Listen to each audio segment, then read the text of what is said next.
Okay, we just briefly introduce ourselves. I'm Qian, Senior Lecturer in Chinese in the School of Languages and Applied Linguistics.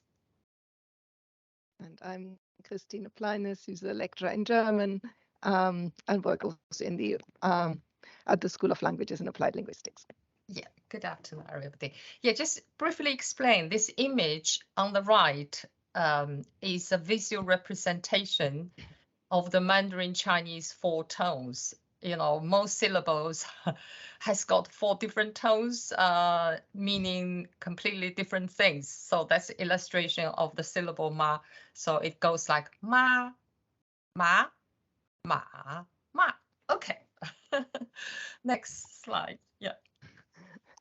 Okay, so our project is to research into the usefulness of the recorded tutorials for beginner learners of Chinese in our, I don't know whether people are aware of the Open Center for Languages and Cultures, that's OCLC, which was launched in officially October 2020. And then the next presentation is actually about OCLC, so I won't say too much about that. And then those are short, non-credited learning online courses. And so we need to keep the fees low. Because of that, there aren't any tutorials. And then without tutorials, there are challenges for beginner students, especially Chinese. So one of the things was just now illustrated the 4 tones, and also Chinese written system is non-alphabetic. So the characters have got absolutely no correlation between the pronunciation and the writing. And then students need to learn the pinyin over the top. So we need to explore reusable resources. That's another benefit why the recorded tutorials came to our attention. And then there are 2 types of recorded tutorials, as we know. One is screencast, which has tutors only, and the other is the recorded tutorial with tutor and the students. And both of those types offer a teaching voice, and then they are supported by visuals, explanation of learning points, and scaffolded practice. But the latter one, the recorded group tutorials, offer an additional benefit, sort of the access to dialogue and opportunities for vicarious participation. So past research points to cognitive, social, and emotional benefits of listening to tutorial dialogues with learners who are at sort of similar level of understanding. And also the access to dialogue has been shown to be facilitative of deep learning. Then I hand over to Christine. Okay, and I say a little bit more about the theory behind this before moving on to explaining what we did in our project very briefly.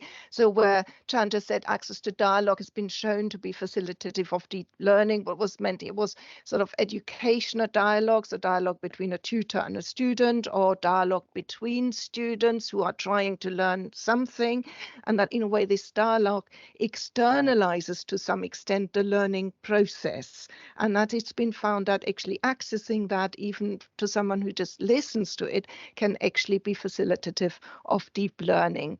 Originally going back to this concept of vicarious learning, Bandura's concept of vicarious learning, that human beings can learn through observing others, and that human functioning is directly or indirectly socially mediated, and learning always both cognitive and social.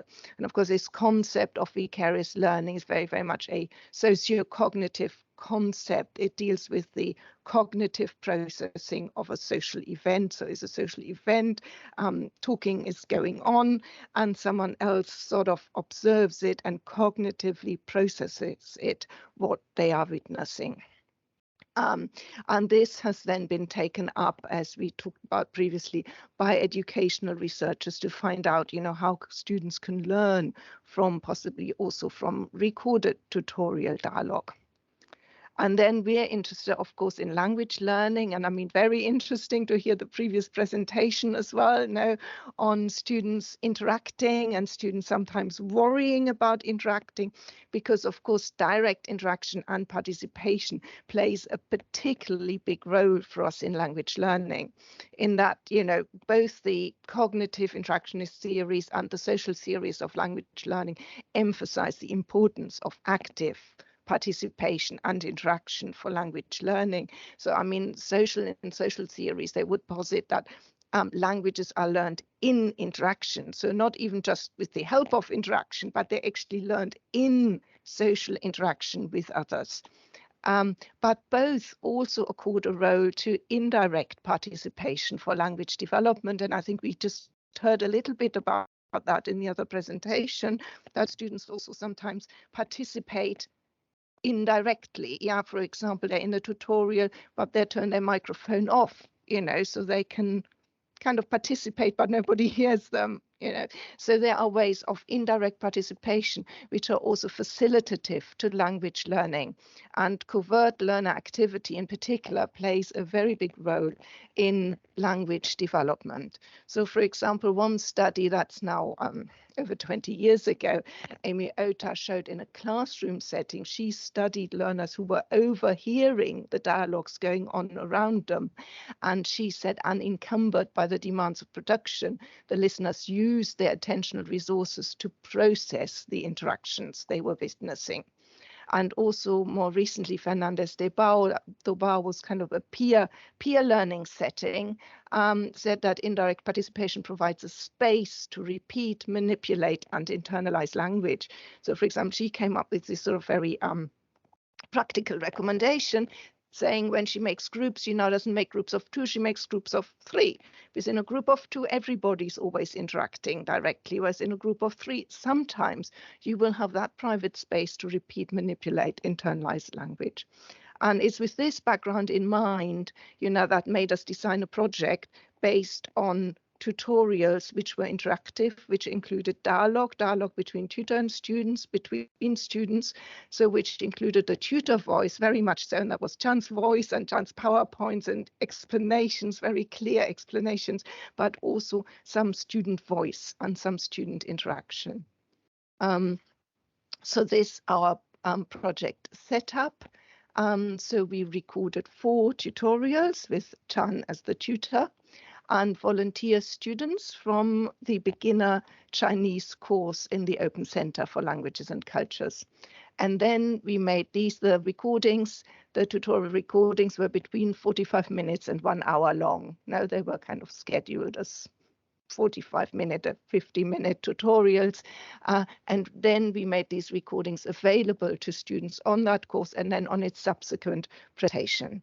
And it was intended to be used in the revision week. So at 4 stages in the course, students were meant to work with those recordings. And we were asking the question, in what ways do recorded tutorials facilitate learning for beginner Chinese learners in an online course? What use do participants make of the resource? What elements do they focus on? And what benefits, if any, do they report from listening to them? And we have to say again, and then our data collection, we had very brief surveys after each recorded tutorial with only 2 questions. Of course, it would have been also informative to have a more extensive survey, but I think we were worried students would then not fill it in. And we were really keen that every time after listening to one of these recorded tutorials, students would actually give some kind of brief feedback. So we asked them how useful and the reason for their answer and the length of time they had actually watched the tutorial. And then we did stimulated recall interviews with a very small number of 5 learners. And for the stimulated recall part of the interview, we selected extracts from the recordings, which included both tutor explanations, but also learner interactions. And we replayed those to the participants in the interviews. And then we also gathered user data as to, how often these tutorial recordings were accessed. As I said previously, it was a very small project, so I'm not sure we can hardly talk about the statistics here, but in case you were wondering, was it 2 students or 200 who watched those things? So it was somewhere in between, so in the right-hand column, you can see, is this that up to 56 viewings of those of these recorded tutorials. Of course, the student numbers in these OCLC courses are not very large, so we do not have a very large learner base here. Who we have studied, but that's just to give an impression, on how much they were used. And you can see it really took off in the 21B presentation, because in 20J, we were actually still recording the tutorials, and not all of them were posted in the right week. Some of them came a little bit later, whereas for the 21B presentations, they were all there and up and running in those 4 revision weeks. And we also had a forum where we reminded students, we had a project team colleague who reminded the students that, these tutorials were available for them to watch at those points, at those specific points in the course. And again, here also those ratings, because of the small numbers, we can't, they are not necessarily that hugely meaningful, but there are 2 things I'd like to point out. So one is the time of how long these students watch these recordings. So we did encourage students, also students who had not, we did encourage students to watch, and we said very explicitly they can watch all of it or just some of it, because with a recording you can do what you like. And Qian always gave a very clear introduction at the beginning showing what was being covered. So students could have been selective and pick and choose, but certainly those of students who filled in the survey, they had all watched the whole length. They had watched the whole length of the recording, and they had pretty much on average watched as long as the length of the actual tutorial. Sometimes they went back and forth, and we know that from their qualitative feedback. They re-listened, they went back and forth. Sometimes also they had technical issues. So these numbers where students said they listened for 120 minutes to a sort of 70-minute tutorials, that was because of internet and buffering issues. So some of these were not because they weren't, they were so intensely listening, going back and forth, but it was because of technical issues. Also, that's the 2 minutes remaining. Oh no, the students who said somewhat useful, partly due to audio problems. So from the qualitative data, what learners said, they imagined they were there live. They were participating kind of in their heads vicariously. They're participating like the live participants. They did replay and pause, but we saw from the timings not that much. And they noticed things. They noticed things like lexical item structures. They noticed when the other students said something a bit differently from the tutor, and specifically when there was tutor feedback, when there was these kind of interactions, they noticed this. They said they benefited in terms of understanding language points they had struggled with previously. And I think that's something where also the tutor explanations came in very much. They had this perception that things they'd struggled with previously, the tutorials moved them above that hump they had, and then also for consolidation in various ways, also building confidence and feeling connected to others. And their perceived learning benefits, they all listened to the tutor explanation, the tutor, they also listened out for the other students. The benefits depended a little bit on the level. So there was a student who was an absolute beginner, and she said, it was vital to have the other students there too. And there was a learner who seemed to feel she was much more advanced than the students who were actually present in the tutorial and who sort of didn't feel they were that useful to her. And as I said, challenges, we had issues with the audio quality, which I think affected the ratings as well, which I showed you previously. This I just let you read through for 20 seconds, maybe. What is striking for me, and for me, sort of the main outcome from all the different things students said, is that they did perceive this resource as fundamentally different from all the other resources they have on the course, because they have a lot of resources on that course. They have, they can listen to things, they can click true false exercises, they can read things, they can write in boxes. They have a lot of resources, and this is another static resource really which we're offering, but they did see it as fundamentally different from the other resources in that it provided this real it's interaction. It's really great to hear them say, you can imagine, so I imagine myself being there. Yeah. so have to wrap it up. Yeah, and I pass on to Qian for the wrap up. Thank you. So it's a very small exploratory project, and we use the sociocognitive. Could we leave it there, please? Yep. Because we are actually on 14:15. Okay. The slides will be available. Maybe just one key sentence.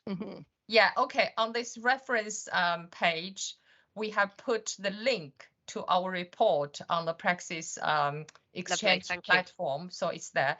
And then the final page, please.